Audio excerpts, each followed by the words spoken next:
Help me reach 1,000 subscribes. Support the video with a like and leave your thoughts in the comments.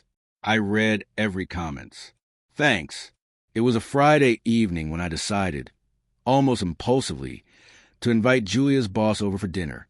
Her name was Margaret, a sharp, commanding woman in her mid-40s, known for a charm and a kind of effortless control over everyone around her.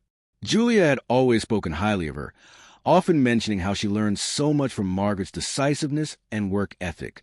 I had never met her in person, but I thought it would be an interesting way to break the monotony of our usual weekend dinners. Julia, of course, was less enthusiastic. She raised her eyebrows when I mentioned it over the phone that morning, her voice tight, almost annoyed. "You really think that's necessary?" she asked. I could hear the hesitation, the subtle undertone that screamed warning. But I reassured her, saying, "It'll be fun. You always say Margaret is inspiring. I just want to get to know her." By 6 o'clock, the table was set. Candles flickered in the living room, and I had cooked her favorite pasta, remembering from years of subtly taking note of the dishes she liked most. The house smelled like rosemary and garlic, the kind of comforting scent that made me think maybe tonight could be different. Margaret arrived promptly, her presence immediately filling the room. She had this effortless confidence, the type that made you realize instantly she noticed everything. Julia greeted her with a reserved smile, slightly stiff, while I shook Margaret's hand, trying to make conversation. We started with light topics, work updates, holiday plans, and mutual acquaintances. Margaret was witty, incisive, and clearly intelligent, and I found myself laughing at her jokes, enjoying the easy back and forth that Julia seemed to withdraw from.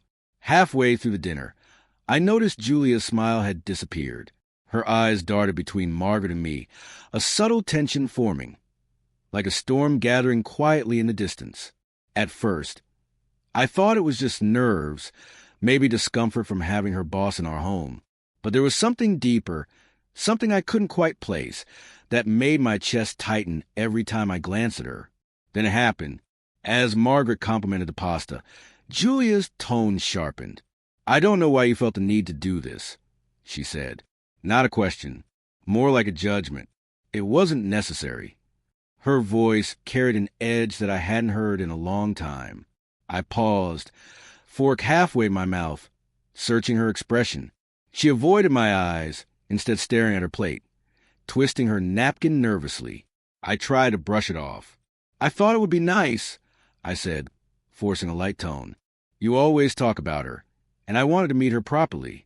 Julia's response was a quiet huff, dismissive and small, but it carried weight. "You just don't get it," she said. "Some things shouldn't be done. Boundaries. Respect." I felt the familiar ache in my chest, the one that had been growing slowly over the past months, creeping into every corner of our home life.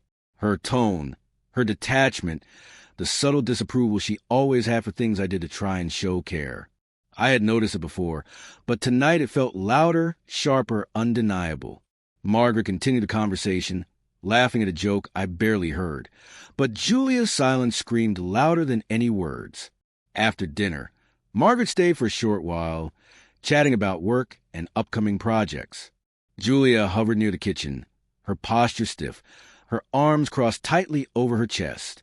When Margaret finally left, I felt relief, but it was immediately replaced by the tension that filled the air like a thick fog. Julia didn't speak for several minutes, staring at the countertop as if plotting her next move carefully, silently. Finally, she turned toward me, eyes narrowed. "You shouldn't have invited her," she said. Her voice was calm, almost eerily composed, but it carried a venom that made my stomach twist. It wasn't just unnecessary, it was inappropriate. I opened my mouth, unsure of how to respond. The words I wanted to say, the ones I had rehearsed in my head over countless evenings, evaporated under her gaze. Instead, I just nodded slowly, a hollow acknowledgement that somehow didn't reach the part of me that had tried to make this evening special. That night, I lay awake in bed, staring at the ceiling, thinking about the small moments that had brought us here, the cold dinners, the silent resentment, the subtle digs that had once seemed harmless but now formed a steady drip of tension. I realized, with a clarity that was almost frightening, that this wasn't just about a dinner invitation. It was a culmination of months, no years, of silent disapproval, of emotional distance, of her slowly retreating from the life we had once shared. By morning, I knew something had shifted irreversibly. It wasn't just a bad dinner. It wasn't a simple argument. The ease, the warmth, the partnership I thought we had built was gone, replaced by judgment and resentment so precise it left no room for compromise. And for the first time, I saw the possibility clearly. This might be the moment I finally stopped trying to salvage something that had been quietly broken for far too long. That day, I sat at the kitchen table, staring at the empty coffee cup in front of me. Julia moved around silently, preparing for work, but there was no conversation, no warmth, no acknowledgement, only routine, only distance. And I felt, in that stillness, the weight of my decision forming slowly, patiently, like the calm before a storm. By the time she left for work, I had made up my mind. This was no longer about reconciliation, about trying to fix what could not be fixed.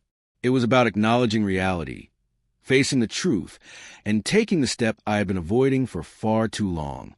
I opened my laptop, started drafting the documents, and for the first time in months, felt a clarity I hadn't known I could possess. It was terrifying, yes, but also freeing. And as I worked, I knew this was the moment my life would change, in ways that were still shocking, still painful, but necessary. By late afternoon, the weight of the decision I had made that morning pressed down harder than I had anticipated. Julia returned home from work, her presence familiar, yet now charged with a tension that was impossible to ignore. She barely glanced at me as she dropped her bag by the door and muttered a quiet, distracted hello. I didn't respond, didn't feel the need to. The silence between us had grown thick over the years, and now it was unbreakable. I had spent the day meticulously preparing. All the necessary paperwork, consultations, and even preliminary emails to a lawyer had been handled. This wasn't a rash decision. It was months of observation, of acknowledging the slow erosion of our marriage. Every small slight, every cold response, every moment she had chosen distance over connection had accumulated into a clear picture I could no longer ignore. Julia eventually wandered into the living room, her eyes finally meeting mine. "You're quiet today," she said, almost accusatory, but with a hint of curiosity. I didn't flinch. "I've been thinking," I said calmly, my voice steady, though my heart thumped like a drum. "About us, about everything." She tilted her head, a defensive posture forming. And I continued, "I realize that what we have isn't love anymore. It hasn't been for a long time. And I've been holding on to something that's already gone." Her face hardened. "You think this is about the dinner? About Margaret?"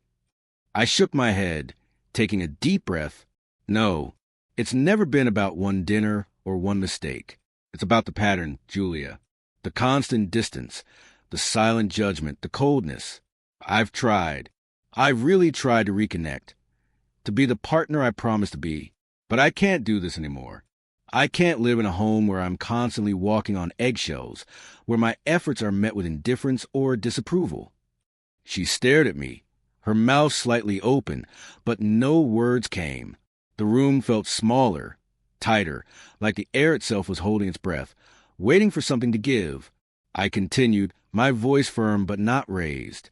"I've filed for divorce." The words hit her like a physical blow. For a moment, she looked stunned, as if processing an event she never thought would happen. Then, slowly, the shock shifted into anger. You can't just do that. We've been married 15 years. And I asked gently but pointedly, "Do you think that changes anything?" 15 years doesn't erase the fact that we no longer have each other. 15 years doesn't undo the silence, the resentment, the way you withdrawn from me emotionally. It doesn't change the fact that I tried every day, and you chose distance instead of connection. Julia's eyes glistened with tears, though her expression remained stubbornly defiant. "You're making a mistake. You don't even understand what you're giving up." I shook my head slowly. "I understand perfectly. What I'm giving up is a life of emptiness, of pretending everything is fine when it hasn't been for years." I'm gaining myself back, my peace, and the chance to find real connection somewhere else. For a long moment, neither of us spoke. The house was quiet except for the ticking of the clock, marking the passage of a life that had changed irreversibly. Finally, Julia spoke, her voice quieter, almost resigned. I guess, if this is what you want, there's nothing left to say. I nodded. There's nothing left to say. I hope one day you'll understand why I did this, and maybe find peace too. Over the next few days, the legal process began. I worked closely with my lawyer to ensure everything was handled fairly, but without prolonging unnecessary conflict. Julia responded through her attorney, initially with resistance, but the reality of our situation gradually set in. We divided assets, settled finances, and outlined living arrangements. Every step was clinical, emotionless, yet the liberation I felt was tangible. The first night after the separation, I slept in my own space for the first time in years. It was strange, quiet, unfamiliar, but also comforting. I didn't feel the familiar weight on my chest, the sense of walking on eggshells. Instead, there was a sharp clarity, a recognition that I had reclaimed something I had long denied myself, my own life. In the following weeks, I began to rebuild my routines, rediscover old hobbies, and spend time with friends I had neglected. The world outside felt larger, brighter, and more open than it had in years. There was sadness, of course, but also a profound sense of relief and empowerment. I realized that staying in a relationship devoid of love, respect, or connection had slowly been eroding me. Leaving was not failure. It was survival and the beginning of a new chapter. Julia eventually moved on, as did I, but the memory of that dinner and the subtle, inexorable signs that had led to it remained vivid. It was a turning point, a moment that crystallized years of emotional distance into undeniable reality. And though it was painful, it was also necessary, because sometimes love isn't enough. Sometimes survival means acknowledging the truth, even when it's terrifying. And in that acknowledgement, in the courage to walk away, lies a freedom that can't be taken, a peace that can't be replaced, and a chance to finally live life on your own terms.